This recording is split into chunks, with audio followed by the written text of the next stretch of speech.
We're talking about Florida twice today because they're in the news for all the wrong reasons.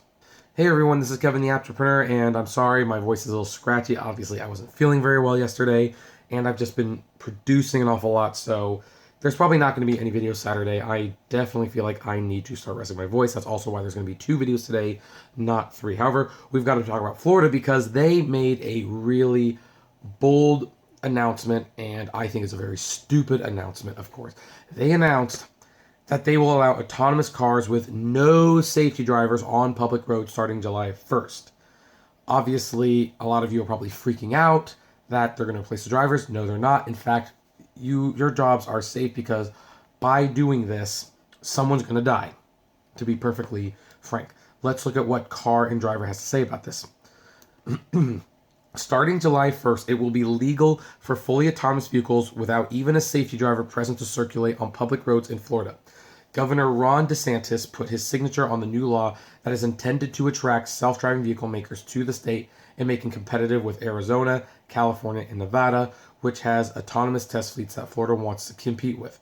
It states, quote, "The bill authorizes operation of a fully autonomous vehicle on Florida roads regardless of whether a human operator is physically present in the vehicle." The governor signed the bill at the Sun Tracks high-speed autonomous vehicle testing facility currently under construction in Central Florida. There's an important caveat, though. The law is only for self-driving vehicles that are equipped with an automated driving system designed to function without a human operator. That describes level 4 and 5 self-driving vehicles, which do not yet exist outside of various test programs.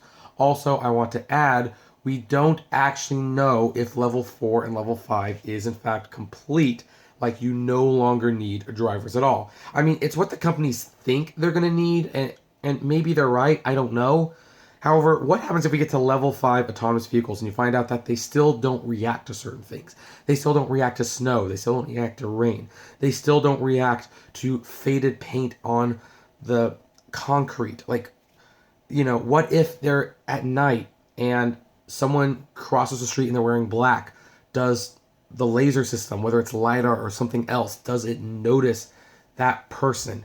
We don't know if level 4, level 5 will even be an effective way for these to be safe on the road. You are making, Governor DeSantis, you are making way, way too many assumptions here.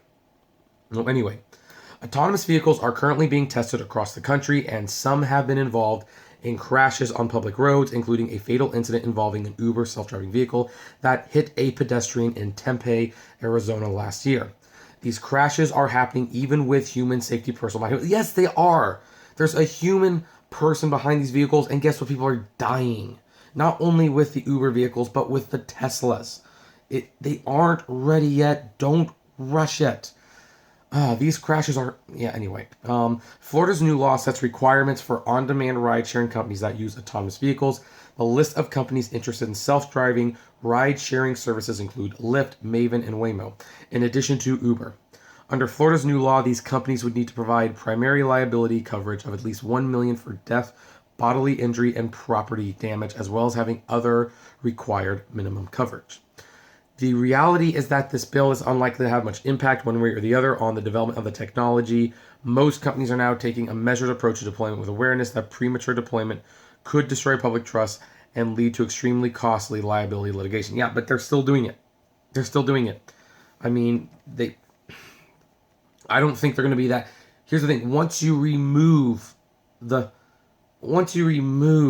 safety net, or the gate. You open the gate and it's like, hey, don't cross look, this has been happening since the beginning of time.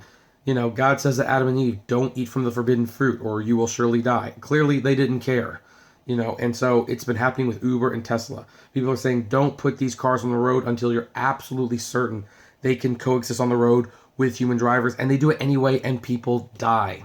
They don't care. They truly do not care.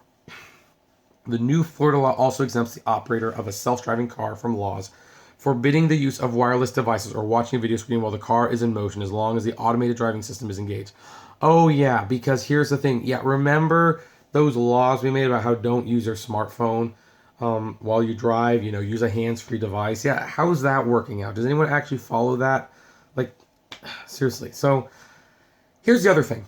What's to stop a company from saying their vehicle is a level 4, level 5 vehicle without it actually being a level 4, level 5? Again, what if level 4 and 5 is not good enough to properly work the way we hope it will? Because, I mean, I think the company set like 5 levels just to show they were making progress. Like, hey, we're at level 1. Hey, we're at level 2. Hey, we're at level 3. And by the way, I don't doubt the cars are getting better, but we don't even know if once they hit level 5, it's going to be like these things are completely safe to put on the road. They very well might not be safe to put on the road. So, look, this is stupid.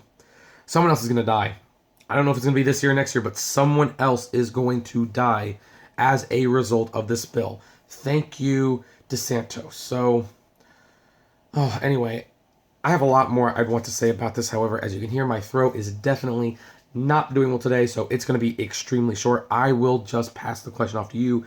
Do you think this is a good idea? Do you not think it's a good idea? Why? Why not? I'd love to know. Comment below, like, favorite, share, subscribe. If you enjoy my videos, consider becoming a Patreon member. It's totally optional, of course, but even as little as $1 a month goes a long way to helping the channel run smoothly. You get access to my Patreon's exclusive blog. And as always, flame responsibly. Have a good one.